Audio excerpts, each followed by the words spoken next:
Hello viewers, welcome back to my new blog. আশা করছি আপনারা অনেক বেশি ভালো আছেন। আজকের এই ব্লগটি তৈরি করা হয়েছে আমার কিছু রেগুলার ভিউয়ার্সদের অনুরোধে। ইউটিউবে লঞ্চ জার্নির উপরে অনেক ব্লগ থাকলেও সে তুলনায় এয়ার জার্নির উপরে খুব একটা নেই, তাই চেষ্টা থাকবে এই ব্লগে প্লেন জার্নির খুঁটিনাটি বিষয় নিয়ে আলোচনা করতে। যাদের এভিয়েশন সম্পর্কে ফ্যাসিনেশন কাজ করে, যারা এখনও এয়ারে ট্রাভেল করেননি, করতে চান, জানতে চান, পাশাপাশি হচ্ছে যারা ফ্রিকোয়েন্ট ট্রাভেলার্স, সবার কাছেই এই ব্লগটি অনেক বেশি ভালো লাগবে। কারণ 13,000 ফিট উপর থেকে রোমাঞ্চকর এই জার্নিতে আকাশ এবং পাখির চোখে ভূমির মনোমুগ্ধকর দৃশ্য আমরা দেখতে পারবো। সাথে বাড়তি পাওনা হিসাবে চোখে পড়বে স্বপ্নের পদ্মা সেতুর দৃশ্য। So viewers, welcome to onboard. Airport security এবং কাউন্টারে চেকিং ফর্মালিটিস শেষ করে বোর্ডিং কার্ড নিয়ে প্লেনে এসে বসলাম। প্লেনটি এখন রানওয়ের দিকে এগিয়ে চলছে, আর কিছুক্ষণ পরেই আমরা টেক অফ করব। এয়ারক্রাফটটি পার্কিং বে থেকে চাকার শক্তিতে চালিত হয়ে ট্যাক্সিওয়ে হয়ে রানওয়েতে এসে থামলো। এ পর্যায়ে এয়ারক্রাফটের দুটো ইঞ্জিনই পূর্ণাঙ্গ শক্তিতে চালু করা হবে। শক্তি প্রাপ্ত হয়ে আস্তে আস্তে সামনের দিকে এগোতে থাকবে। এক পর্যায়ে ইঞ্জিন দুটি আকাশে ওড়ার মতো শক্তি সঞ্চালিত করলে ক্যাপ্টেন এই বার্ডকে নিয়ে আকাশে উড়াল দিবেন।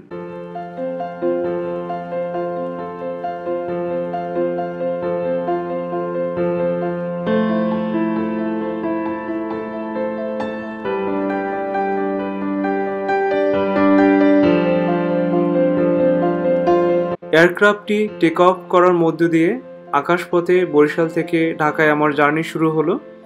এয়ারক্রাফটটির মডেল হচ্ছে -8 Q400 টার্বোপ্রোপ ডাবল ইঞ্জিন বিশিষ্ট একটি এয়ারক্রাফট, যা কানাডিয়ান বমরাইডার কর্তৃক তৈরি। পরবর্তীতে এদের সাথে যুক্ত হয় হেভিল্যান্ড নামক কোম্পানিটি। বিমান বাংলাদেশ এয়ারলাইন্সে ব্যবহৃত এই এয়ারক্রাফটে সিট ক্যাপাসিটি রাখা হয়েছে 74। এটি নর্মালি অভ্যন্তরীণ রুটে চলাচলের ক্ষেত্রে এর ক্রুজ লেভেল হচ্ছে 12 থেকে 14,000 ফিট এবং ঘন্টায় 667 কিলোমিটার বেগে ছুটে চলে।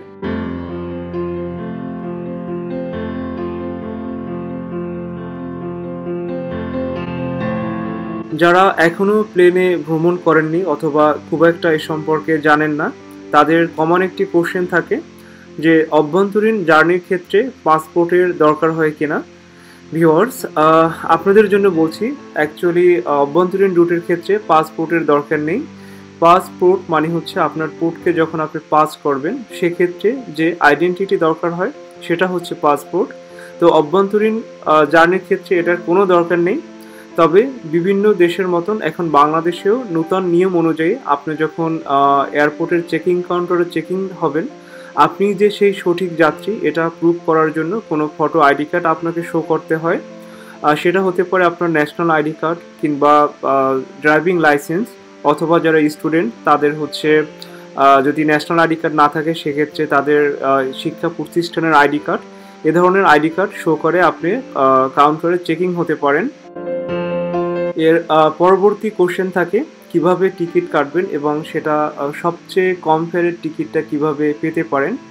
টিকিট কাটার জন্য নির্দিষ্ট এয়ারলাইন্সের কিছু সেলস এজেন্ট আছে, সেলস কাউন্টার আছে, অথবা তাদের অনুমোদিত বিভিন্ন ট্রাভেল এজেন্সি আছে। এখন বর্তমানে তাদের এয়ারলাইন্সের ওয়েবসাইট কিংবা হচ্ছে বিভিন্ন অনলাইন ভিত্তিক বিভিন্ন ওয়েবসাইট থেকে এয়ারের টিকিট আপনি পারচেস করতে পারেন। আর সবচেয়ে কম দামের টিকিট পারচেস করার জন্য যেটা করতে হয়, আপনার ট্রাভেল ডেটের বেশ কিছুদিন আগে যদি আপনার টিকিট পারচেস করেন সেক্ষেত্রে কম ফেয়ারের টিকিটটা পাওয়ার খুব সম্ভাবনা থাকে। অথবা আরও অনেক সময় দেখা যায় খুবই কম মূল্যের এয়ার টিকিট পাওয়া যায়। সেজন্য আপনাকে যেটা করতে হবে, ওদের ওয়েবসাইটগুলি নিয়মিত আপনাকে ফলো করতে হবে। ওদের অনেক প্রমোশনাল অফার থাকে বা বিভিন্ন সময় বিভিন্ন যে ট্যুরিজম ফেয়ার থাকে ওখানে অনেক অফার থাকে, আপনারা সেই অফারগুলি নিতে পারেন। এভাবে আপনারা কম ফেয়ারের এয়ার টিকিট কালেক্ট করতে পারেন। এর পরবর্তীতে আর একটা কমন কোশ্চেন এসে যায়, তা হচ্ছে আপনারা যে টিকিট পারচেস করেছেন অর্থাৎ যে সার্ভিসটা ক্রয় করেছেন এর অধীনে কি কি ফ্রি পাচ্ছেন।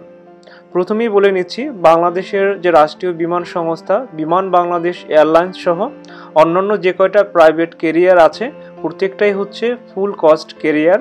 অর্থাৎ আপনি ডোমেস্টিক কিংবা ইন্টারন্যাশনাল যেখানেই এদের মাধ্যমে ট্রাভেল করেন না কেন, অনবোর্ড ফুড একদম ফ্রি পাচ্ছেন, তবে তা ডিস্টেন্সের উপর ডিপেন্ড করে। যেমন ডিস্টেন্স কম হলে অর্থাৎ ডোমেস্টিকের ক্ষেত্রে স্ন্যাক্স এবং পানীয় ফ্রি পাচ্ছেন, আর যদি ডিস্টেন্স বেশি হয় যেমন ইন্টারন্যাশনাল রুটের ক্ষেত্রে ফুল মিল এবং বিভিন্ন ধরনের পানীয়, চা, কফি ইত্যাদি ফ্রি পাচ্ছেন। আর ব্যাগেজ অ্যালাউন্সের ক্ষেত্রে যেটা স্ট্যান্ডার্ড হচ্ছে, চেকিং লাগেজের ক্ষেত্রে সর্বনিম্ন 20 কিলো এবং হ্যান্ড ক্যারিতে 7 কিলো ফ্রি পাচ্ছেন। তবে লো কস্ট ক্যারিয়ারের ক্ষেত্রে অনবোর্ড মিল ফ্রি পাওয়া যায় না, আপনাকে পারচেস করে নিতে হবে অনবোর্ডে। এবং ব্যাগেজের ক্ষেত্রেও এয়ারলাইন্সের উপর ডিপেন্ড করে, রেস্ট্রিকশন থাকে। আমাদের দেশে লো কস্ট ক্যারিয়ার নেই, তবে আমাদের পার্শ্ববর্তী দেশ ইন্ডিয়াতে লো কস্ট ক্যারিয়ার আছে, যারা বর্তমানে বাংলাদেশে ফ্লাইট পরিচালনা করছেন ইন্টারন্যাশনাল রুটের ক্ষেত্রে, যেমন স্পাইসজেট, ইন্ডিগো ইত্যাদি। এরপরে নির্ধারিত দিনে অর্থাৎ আপনি যেদিন ট্রাভেল করবেন, ডোমেস্টিকের ক্ষেত্রে অ্যাটলিস্ট 2 আওয়ার্স এবং ইন্টারন্যাশনালের ক্ষেত্রে 3 আওয়ার্স আগে চেকিং কাউন্টারে উপস্থিত থাকার চেষ্টা করবেন। মনে রাখবেন, ডোমেস্টিক কাউন্টার আধা ঘন্টা এবং ইন্টারন্যাশনাল চেকিং কাউন্টার 1 ঘন্টা আগে বন্ধ হয়ে যায়, তো সেটা আপনাকে মাথায় রেখেই কাজ করতে হবে। এবং টিকিটের গায়ে যাবতীয় নির্দেশিকা এবং ওনাদের টিকিট পলিসি লেখা আছে, ওগুলি ভালো করে পড়ে নেবেন। আর কোন কোন সিকিউরিটি আইটেমগুলি আপনি হ্যান্ড ক্যারিতে বহন করতে পারবেন না সেটা আগেই জেনে ওভাবে এটা চেকিং লাগেজে রাখতে হবে। সো ভিউয়ার্স, এভাবে আপনি একটা স্মুথ জার্নি করতে পারেন এয়ারে। আমি মূলত এতক্ষণ আপনাদের বেসিক যে ধারণাটা দেওয়ার চেষ্টা করেছি, যারা একদমই এয়ার ট্রাভেল সম্পর্কে জানেন না অথবা নূতন যারা ট্রাভেল করতে চাচ্ছেন তাদের জন্য। ভিউয়ার্স, আসুন এবার আমরা বাইরে চোখ বোলানো যাক। এখন আপনারা পাখির চোখে দেখতে পাচ্ছেন বাংলাদেশের মেগা প্রজেক্ট স্বপ্নের পদ্মা সেতু, এর কাজ অনেকটাই শেষ হয়ে গেছে এবং আশা করা যায় দ্রুতই বাকি কাজ শেষ হয়ে যাবে। পদ্মা সেতু ওপেন হয়ে গেলে বাংলাদেশের জিডিপিতে প্লাস পয়েন্ট হিসাবে আসবে এবং আমাদের দেশ খুব দ্রুত এগিয়ে যাচ্ছে, সেটা ভাবতেই অনেক ভালো লাগছে। আমার এই এয়ার টিকিটের ফেয়ার ছিল মাত্র 2500 টাকা, যা আমার জানা মতে বাংলাদেশের ক্ষেত্রে সর্বনিম্ন এয়ার টিকিট ফেয়ার। আর ঢাকা থেকে বরিশালের দূরত্ব হচ্ছে মাত্র 30 মিনিট এবং পাশাপাশি হচ্ছে যশোর এবং সিলেটের ক্ষেত্রে অলমোস্ট সেম দূরত্ব। আর সবচেয়ে বেশি দূরত্ব হচ্ছে ঢাকা থেকে কক্সবাজার, অলমোস্ট 50 থেকে 55 মিনিটের মতন লাগে। তো ভিউয়ার্স, আপনাদের ভিতরে যারা এখনও এয়ারে ট্রাভেল করেননি, খুব শখ এয়ারে ট্রাভেল করার, তারা আশা করছি দ্রুতই সেই শখ পূরণ করবেন। আপনাদের যত কোশ্চেন থাকে এয়ার ট্রাভেল সম্পর্কে, বিশেষ করে ডোমেস্টিকের ক্ষেত্রে, আমি সেগুলোর আলোকেই এতক্ষণ আলোচনা করেছি। আশা করেছি আপনাদের কোশ্চেনের অ্যান্সারগুলি পেয়ে গেছেন। তারপরেও যদি জানার কিছু থাকে আমাকে কমেন্টস বক্সে জানাতে পারেন, আমি চেষ্টা করব সঠিক অ্যান্সার দেওয়ার জন্য। আপনাদের সাথে গল্প করতে করতে অলরেডি আমরা ঢাকার আকাশে চলে এসেছি।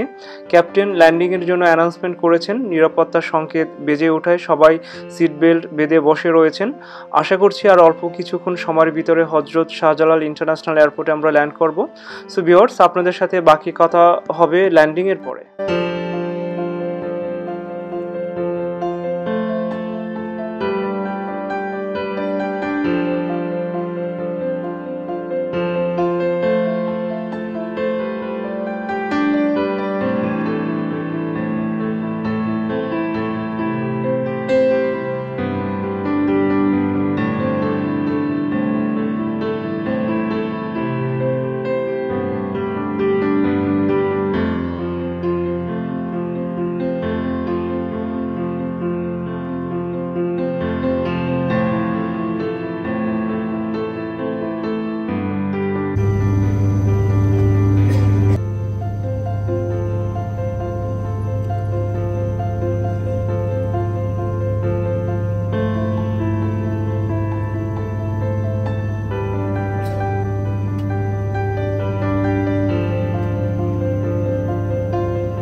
জাস্ট নাও আমরা ল্যান্ড করলাম। এখন এয়ারক্রাফটটি চলে যাবে পার্কিং বের দিকে, ওখান থেকে গাড়ি করে সোজা ডোমেস্টিক অ্যারাইভেল এরিয়াতে।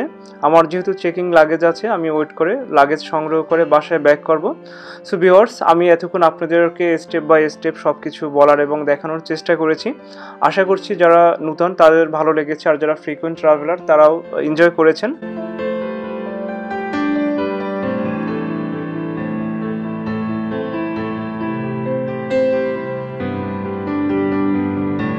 ভিউয়ার্স, আপনারা যারা আমার চ্যানেলে নতুন তারা please subscribe my channel, bell বাটনে প্রেস করে রাখুন নতুন ব্লগের নোটিফিকেশন পাওয়ার জন্য।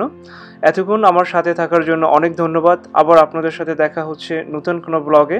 সে পর্যন্ত অনেক বেশি ভালো থাকবেন। Happy travelling.